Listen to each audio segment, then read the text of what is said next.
What up, family? I needed to get off Insta stories and record a diary, actually, because the Insta story could not contain all of the gems that were coming out of my body in that moment.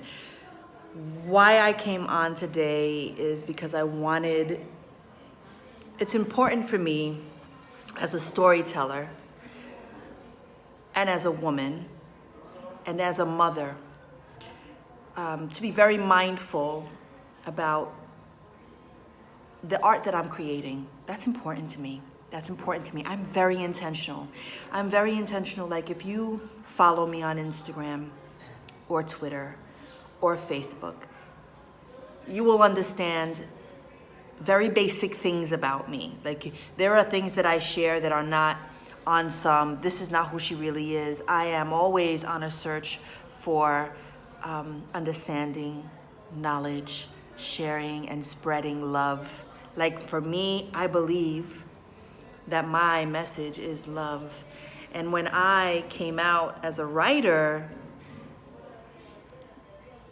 there was nothing more I wanted to do than to write stories of love. Even if I was writing hard shit, even if I was addressing subjects that were taboo, the things that you don't say, de eso no se habla, eso no se dice, y mujeres dominicanas, rage, you don't express that. You don't express rage. You don't express anger. Calladita te ves más bonita. And so what I'm finding in social media is a really interesting place because it allows you to express yourself in ways that are lifting, but it can also be a space that can tear communities and people down. And so this morning I woke up seeing stuff like that, right? I'm seeing, and what I'm addressing is Latina women. I'm not even gonna call them Afro-Latinx women. Latina women attacking other Latina women. I'm seeing all kinds of memes out about identity and policing of Blackness. I have a lot of feelings about that. But the one thing I want to say is that what I am receiving is a lot of hate. I'm not receiving personally, but off of the pages, because I believe that these pages, even though they're social media, they carry energy. The messenger delivering these memes or serving these thoughts and comments, it comes with an energy. And so for me personally, and I'm not here to tell you and you and you what you can and you should and should not post. Do you? I can only control what I post, what I share, how I show up in the world. The only person I can control and need to worry about is me.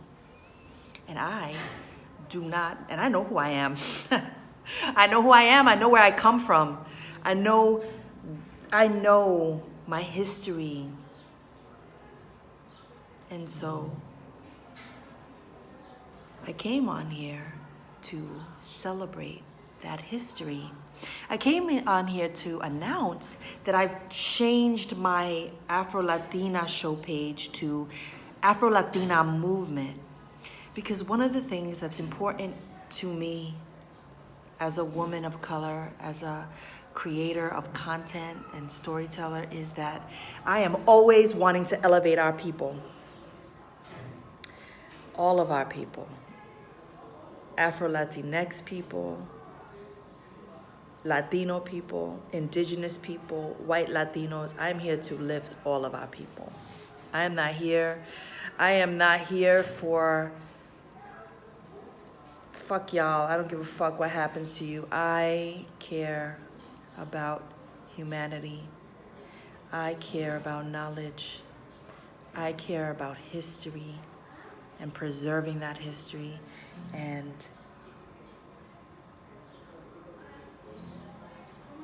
I think it's important when you think about movements, I think it's important to pay homage to the people who came before us, to the people who have paved this road for us, and I'm not just talking about our ancestors, because that's a given, yo. Without them, no somos nada. Without them, we have nothing. I'm talking about over the past few decades, the women that I have studied, researched, interviewed, broken bread with, learned from, cried with, built with, celebrated. I'm talking about paying homage to these people, the women that I consider the mothers of the Afro-Latina movement, of the Afro-Latino movement. And so I decided that I wanted to stay away from the conversation that's happening in the world, that's happening in the world around policing of Blackness, and not that I don't think that these conversations are important, because I think it's very important to address colorism. I think it's very important to address privilege and power. I think it's very important to check those white Latinos who have been invisibilizing and keeping Black Latinos down for centuries. Centuries. I want this space to be a space where I am sharing information. I remember when I was told I wasn't Black. I was told, dead ass, you ain't Black. And you have no right to want to write for a Black magazine. You ain't Black, it's not your place. To hear that from an African American woman was devastating. Devastating, because it made me feel like, damn, I have no place. Because I know I'm not white. I'm not light enough to be white. And apparently I'm not dark enough to be Black. So there's no place for me. And the moment that I sat with those words, it's not your place. It's not your place. How dare you want to write for that magazine? It's not your place. It's not your place. It's not your place. I was like, oh, espérate.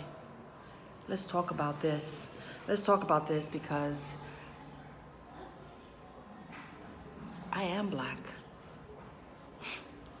I am Black. And for me, my identity is very much connected to two places, to two spaces. I was born here in the US. I was born in Brooklyn during a time where you could only identify as Black or white. And so I was Black. I was like every other Black girl in my public school, in my middle school, in my high school. And then I grew up. And I could see that I had some privilege, because I wasn't as dark as many Black girls. And so I was able to get opportunity and get jobs and all of these things because my skin was lighter. And then I come full circle, right? I come from a place where, when I was straightening my hair, I could pass for white, right? I was doing what I believed would get me accepted into this larger majority, a majority that never wanted me, still don't want me. And then I come full circle again, right? It's like, for me, this road to identity is very connected to death and rebirth, death and rebirth, death and rebirth. You die. You die to old ways of thinking, to old, framing, this conditioning and programming that we received about marrying up para aclarar la raza, para mejorar la raza, para mejorar la familia, you know? And you know, when you're force-fed that shit about marrying up, you know, and breeding out the black, breeding out the black in you, that shit'll fuck with you. Because you begin to question your entire existence. And so for me to be told it's not your place, it's not your place, it's not your place, it was that moment, it was those very words that made me hold on to my place so much harder, so much stronger. It was the thing that put me on this road to my self-discovery and my identity that's personal, that's mine. Nobody can tell me how to identify.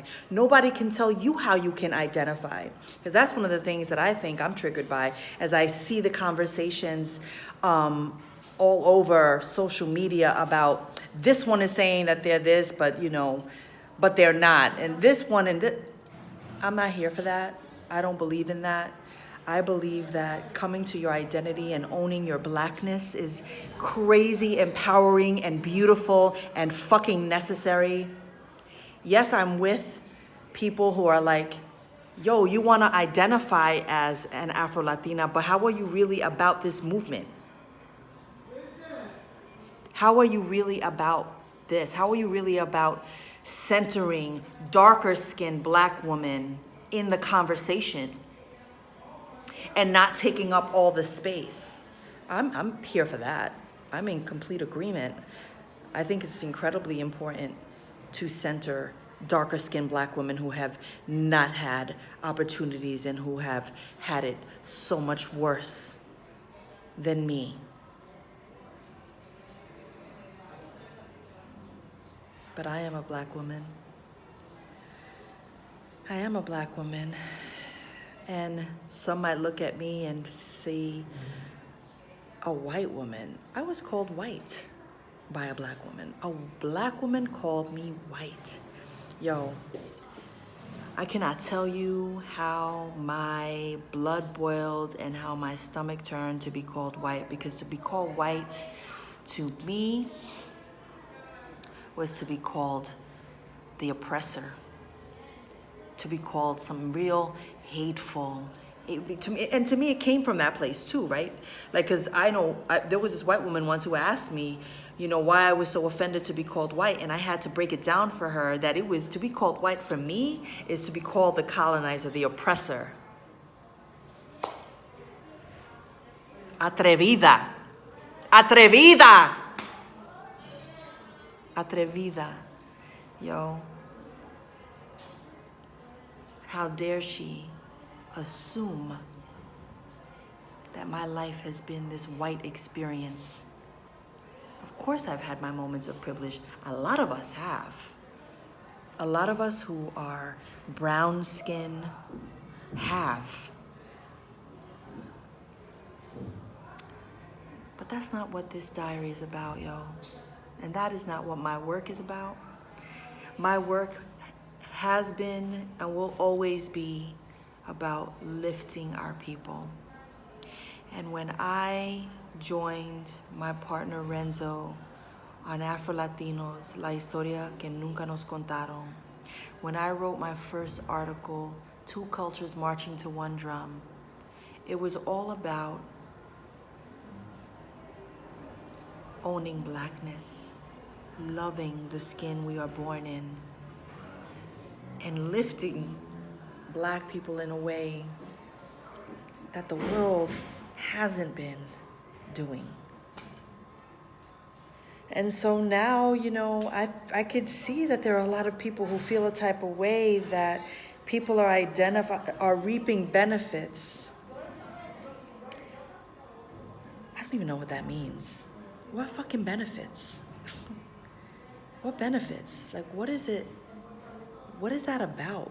So for me, I think changing the Afro-Latino show to Afro-Latina movement is really timely, because it's more aligned with what I was born to do, which is preserve history, period.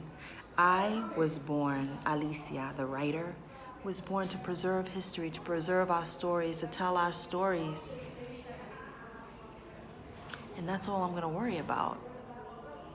And for those of you who are on this search for identity and conflicted about how you get to identify, let me start by giving you a very basic definition of what Afro-Latino is, who an Afro-Latino is. Afro-Latinos are the descendants of Africans, period. This is not connected to the color of your skin, because you can be different shades of black, and you can be brown and be a descendant of Africans. You can be white and be descendants of Africans.